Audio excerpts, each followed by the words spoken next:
Shalom, I'd like to start giving all praises due to Yahweh, Bahashim Yahweh Shah, Akal Kadar, respect and honor to all your apostles and elders that taught us the word. This is another episode of Saint Shema, and this is another episode of Performing Arts, and this is Obedience is Better Than Sacrifice, Part 2.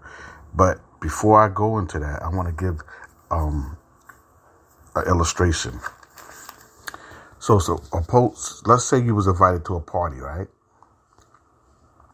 And the party stipulates, the party stipulates, everybody that come to this party or to this wedding, let's say a wedding, a certain function, and the people that invite you tell you, they give you a list of instructions of things that they want you to have, like a dress code.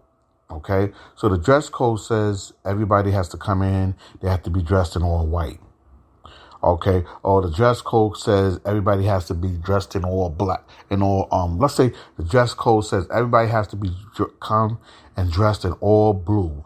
You could come wear whatever outfit you want, but the outfit that you must come in to attend this wedding or this ceremony, everybody has to be dressed in blue. Any color blue, royal blue, powder blue, but it's got to be blue. Okay, so you go to the function, and you say, before you go to the function in your heart, you say, yo, forget that, I'm gonna dress in white. All right, and let's say you dressed in white, and your homeboy dressed in another color. He dressed in the blue. Okay, he dressed in the blue. So you go to the function. Everybody says to your homeboy, yo, you look really nice, man. You really, really nice. Now, the white was really nice, too, but they didn't compliment you. They didn't give the big chief executive of that ceremony that was laying down that ceremony, and all the people that was there, that gave respect and honor to the guy that wore that powder blue. Okay, now the guy that wore that white outfit, that shit was tough too. It was a bad outfit, but he wasn't picked for this grand finale prize. And at the end, he was like, yo, my white outfit was better than this nigga powder blue. They hating on me, man. That's all. They hating on me. But here's the thing. They required that the thing, you had to wear blue. It didn't matter what color blue, but you had to wear some kind of blue. Dark blue, royal blue, powder blue, baby blue. Whatever it is, it had to be blue. You took it on yourself to wear white. And the outfit, let's say the white outfit was better than the blue. Okay? That's the description of Cain and Abel. And that also ties into obedience is better than sacrifice. Remember, the Lord says, render your heart, not your garment. So let's go into that real quick. This is Genesis 4. And Adam knew Eve, his wife, and she conceived and bare Cain and said, I have gotten a man from the Lord. And she again bare his brother Abel. And Abel was the keeper of the sheep, but Cain was the tiller of the ground. And in process of time, it came to pass that Cain brought up the fruit of the ground and an offering unto the Lord. And Abel, he also brought off the firstlings of the flock and of the fat thereof. And the Lord had respect unto Abel and to his offering. But unto Cain and to his offering he had no respect. And Cain was very wroth, and his countenance fell. His face went down. He was hurt. He was angry. Okay. Now, just to go into that, when you read Genesis 4, I went over this again, but when you go to Genesis 4, 3, and it says, in the process of time, it came to pass that Cain brought off the fruit of the ground and the offering unto the Lord. Now go to Genesis 3:17, which is next door, to the left. It says, and unto Adam he said, because thou hast hearkened unto the voice of my wife, and hast eaten of the tree of which I commanded thee, saying, thou shalt not eat of it. Cursed is the ground for thy sake, and sorrow shall eat of it all the days of thy life. Thorns, verse 18, thorns and also thistles shall bring forth to thee, and thou shalt eat the herb of the field, and the sweat of thy face shalt thou eat bread, till thou return into the ground. For out of it was thou taken, for dust thou art, and unto dust shalt thou return. Now, I gave you that illustration, which I gave you the first one. Obedience is better than sacrifice. It's because the ground was cursed. So the Lord has a special requirement. You can't bring him fruits and plants and vegetables. That's not what he asked for. You would have to give him what Abel gave him. And he also brought up let's go to back to Genesis 4 and verse 4. And Abel, he also brought up the firstlings of his flock. Okay, the first of the flock, the firstborn of the male goat, of the ram, of the bull, whatever it would have been for him to sacrifice. That's what was required. Just like I gave you the illustration of you have a ceremony or a party, and the people that invite you to the party tell you you have to wear blue. It doesn't matter what kind of blue, what outfit, but you have to wear blue. And then I gave the illustration of the person wearing white, even though the outfit was tougher than white. But in the Lord's eyes, he said, I want the blue. And you gave him the white. He didn't ask for that. Okay? So, and then it says, now let's go back to Genesis 4. But unto Cain and unto his offering he had no respect. And Cain was very wroth, and his countenance fell. And the Lord said unto Cain, why art thou wroth? Why are you mad? And why is thy countenance fallen? So he said, hey, why are you mad, man? I mean, you know what I expect of you. You know what I want. He knew the laws. He knew the statutes and commandments. So let's don't even try to put something to cover that up. It is what it is. It's just with the same thing today. Niggas want to do lip service and they want to do what they want to do. And that ain't going to get you into the kingdom of heaven, because the kingdom of heaven is what? It's knowledge and understanding of these scriptures. What's contained in the scriptures? The life and time of Mashiach Yahweh while he was on earth, the law, statute, and commandments. He said, think that I not come to get away of the law, but I come to fulfill the law. So the law, statute, and commandments still apply to this day, and also faith. That's why we say obedience is better than sacrifice. Do what is required, not what you feel. Do what is required and not what you feel. All right? Somebody hires you to cook a certain dish for a function, and it's curry chicken, and you give them steak. And they paid you money for curry chicken, but you gave them steak. They want their money back. They reject that, just like the Lord rejected Cain's offer.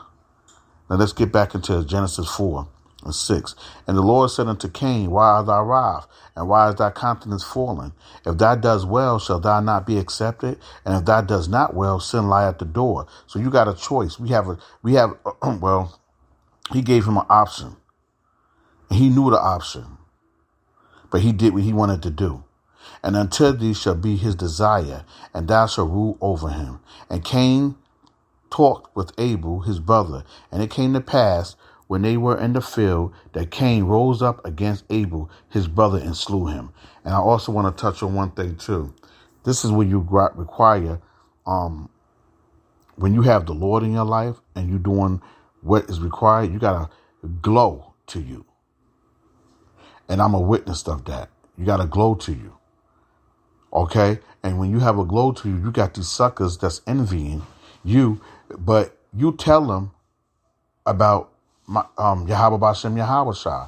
You tell them on the street corner. You tell them through the videos, the internet. You tell it people, all your friends and people that knew you, you told them about the great supreme being, Yahweh Bashem Yahweh Shah. You told them about the law, statutes, and commandments. Now, do you have still some ups and downs in this society and life? Things don't always go right. You do. But the Lord will get you through. That's what you call supping with the Lord. That's what you call kissing his son. Okay? So this is what we're talking about. Then you get these people in your life that's envy of you, just like Cain. See, that's why we say Cain is here all over again. Because these same people that don't want to deal with the Lord say, giving only lip service, giving lip service to how they love with each other. Even Yahweh said, how could you love me who you have not seen and your brother who you have seen? You don't like him. You disrespect him. Okay? So when we sit there and we tell them about these laws, statutes, and commandments, obedience is better than sacrifice, they get envy because they see things going right for us. They see that glow. You know what I'm saying? They see that glow in us. So they get envy and they hate on us. And it be our own brothers and people that's close to you that hate on you. It don't usually be the strangers. It be the ones in your own household. Didn't David say that? Okay. Let's go to verse 8. And Cain talked with Abel his brother, and it came to pass when they were in the field that Cain rose up against Abel, his brother, and slew him, killed him. Let's go to Matthew 23 and 25 real quick.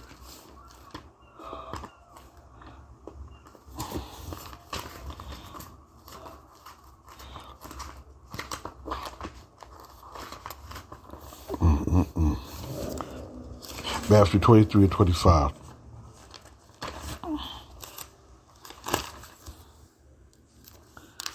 Matthew 23 and 25. Woe unto you, scribes and Pharisees, hypocrites, for you make clean the outside of the cup of the platter, but within they are full of extortation and excess. And then it says, thou blind Pharisee, cleanse first that which is within thy cup and platter, that the outside of them may be clean also. So that's lip service. That's a hypocrite. Okay? And it still goes into the topic of obedience is better than sacrifice. Because you telling everybody all these wonderful things like the Pharisees, but you had good Pharisees and you had wicked Pharisees. So let's don't get that mixed up. You had righteous Pharisees. Paul was a Pharisee. And you had wicked Pharisees. Okay? So, and the wicked Pharisees just gave lip service.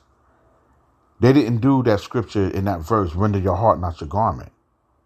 They rendered the garment. Look at me. They played the part, but they didn't. They played the part. They played the role. That's all they did. They played the role. But eventually they're going to be picked off. And see, that's what it is. Okay? You telling everybody else to do what they needed to do, clean their house out, this and that. But them niggas some of them was one of the wickedest people. And we got that in certain camps too. You know, they played a part that they doing these laws, statutes, commandments, and they got faith and all of this other stuff, but they ain't living it through their life. And that's not for me to point fingers at. That's for the Lord to expose them. But if you stay in here long and you start preaching and you praying, the Lord of God, He'll reveal you who's who. Let the Lord do the fighting for you. You just do the work by serving Him. Obedience is better than sacrifice.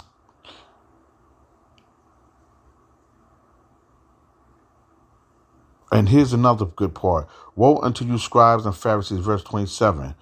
Hypocrites, for you are like unto whited sepulchres, sepulchres, which indeed appear beautiful outward, but are within full of dead men's bones and of all uncleanness. Fronting. You know, and that's what Cain had. Cain had a choice. You know what I'm saying? He had a choice to just do the commandments, give the Lord what He required, which was the fatting of the firstborn of the flock, and he would have been good. You know, so he had to make some adjustments. He had to do some self-examine on himself, and then his offering would have been good too. But see what it is, deep rooted in his heart, he didn't want to do that. He wanted to do his own thing. He wanted to be the guy that I mentioned in the illustration that dressed in a white outfit. He didn't want to follow protocol and rules. And that's what the Christian people do in this church today. The so-called Christians.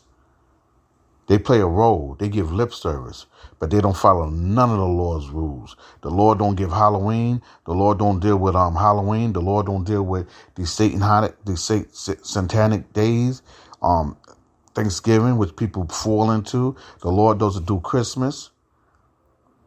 He don't do all that. He gave you the days that you should follow, that you should worship. Hanukkah, the Passover, the Atonement. Usually, when I say the Passover, the unleavened, which goes with that is what's the name? The Passover, and then right after that, sundown, then you go into the unleavened bread. Then I have no leaven to clean all the leaven out of your house, which really goes with the Passover. They're the same. And right after the Passover, eating the lamb, the next day, right after that, you're not supposed to eat the unleavened bread. And you're supposed to go without, I believe, 7 or 8 days with that, without eating that. And you're supposed to get all the fermented stuff, yeast and shit out your house. Those are rules and regulations too. Because in the ancient time, you would have died for that. The Lord would send them death angels on it. That was it. See, you didn't have you didn't get no pass. Now through faith, through the blood of Yahweh, you get a pass. But still, that doesn't give you a license to sin. That's it. Quick to the point. All praises due to Yahweh Shem Yahweh Shah. Another episode of Performance Art. Saint Shema. Shalom.